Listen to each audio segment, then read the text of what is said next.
Well, a lot of conversation in Janesville in recent weeks as an empty General Motors plant sits there in the city. Leaders there are exploring the possibility of developing a data center. Yeah, so tonight you have a chance to learn more about this potential project and ask any questions. Our Tim Elliott joins us now live from Janesville, where this meeting will be taking place later tonight. As Tim, the issue of data centers has really come into with some controversy.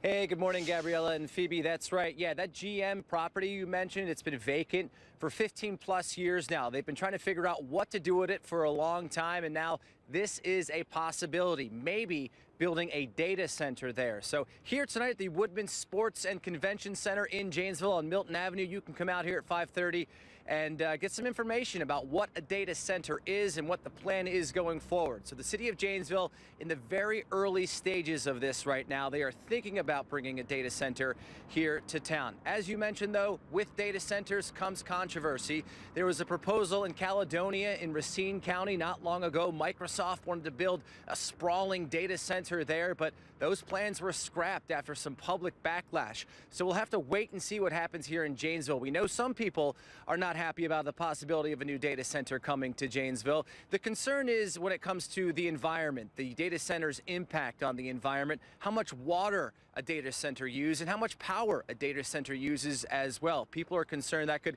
put a strain on the grid and affect other people living here in Janesville. So again, if you'd like to learn more about this very early proposal here in the city of Janesville, come on out to the Woodman Sports and Convention Center. The city manager will be here answering any questions you have about this proposed project.